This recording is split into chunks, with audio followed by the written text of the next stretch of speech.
माझ्या सर्व बंधू भगिनींचे मी हरीश आदावळे आपल्या YouTube चॅनल मध्ये खूप खूप मनपूर्वक स्वागत करतो। बंधू भगिनींनो, आज आपण थोर सुधारक सावित्रीबाई फुले आणि महात्मा फुले यांच्या शिक्षण क्रांतीचा प्रारंभ हा कधीपासून झाला याविषयी माहिती जाणून घेणार आहोत। तेव्हा आपणास जर हा व्हिडिओ आवडला तर व्हिडिओला लाईक करा, शेअर करा, कमेंट्स करा आणि अजूनही आपण जर आपल्या चॅनलला सबस्क्राईब केलं नसेल तर अशाच प्रकारच्या महत्त्वपूर्ण व्हिडिओसाठी आपले चॅनल नक्की सबस्क्राईब करा। चला तर मग आपण आपल्या महत्त्वपूर्ण विषयाला सुरुवात करूया। सावित्रीबाई फुले आणि महात्मा ज्योतिराव फुले हे भारतीय समाज सुधारणेचे दोन महान स्तंभ होते। त्यांनी आपल्या कार्याने शिक्षण, स्त्री पुरुष समानता आणि सामाजिक परिवर्तन यासाठी अभूतपूर्व कार्य केले।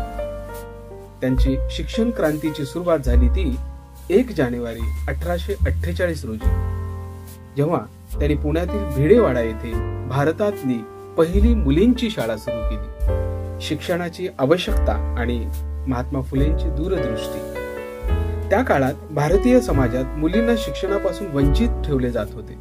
शिक्षण हे फक्त उच्च वर्णीय पुरुषांचे अधिकार मानले जायचे। स्त्रिया, शूद्र आणि मागासवर्गीयांसाठी शिक्षणावर कठोर बंधने होती। अशा परिस्थितीत महात्मा फुले आणि सावित्रीबाई फुले यांनी शिक्षण हे सर्वांसाठी खुले असावे असे मानले। त्यांनी शिक्षणाला सामाजिक समतेचे आणि सशक्तीकरणाचे साधन मानले। भिडेवाड्यातील पहिली शाळा। पुण्यातील भिडेवाडा येथे त्यांनी मुलींसाठी पहिली शाळा सुरू केली।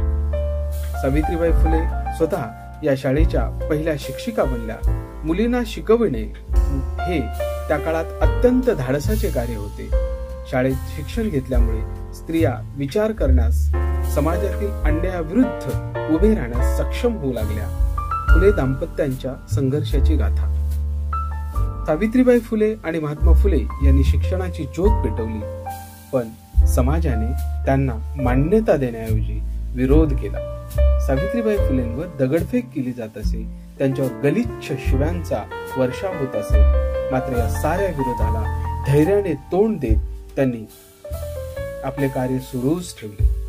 सावित्रीबाई शाळेत जाताना 2 साड्या बाळगत असत, कारण एका साडीवर चिखलफेक झाली तरी दुसरी साडी बदलून त्या शिकवण्याचे पवित्र कार्य करत। शिक्षणाचा प्रभाव।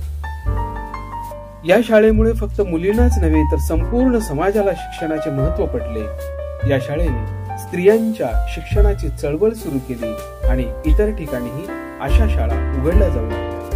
फुले दाम्पत्याच्या या क्रांतिकारी कार्यामुळे महिलांना शिक्षणाचा हक्क मिळवून देण्याची सुरुवात झाली। सावित्रीबाईंचे योगदान।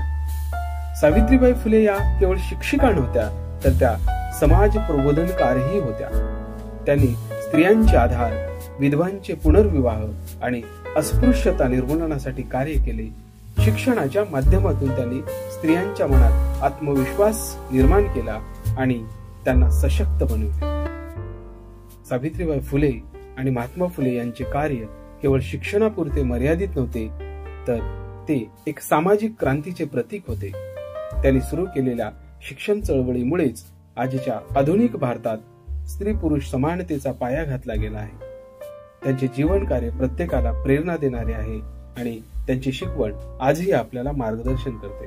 तेव्हा अशा या महान समाज सुधारकांना कोटी कोटी त्रिवार अभिवादन करतो। आपणा सर्वांना नववर्षाच्या खूप खूप शुभेच्छा। धन्यवाद।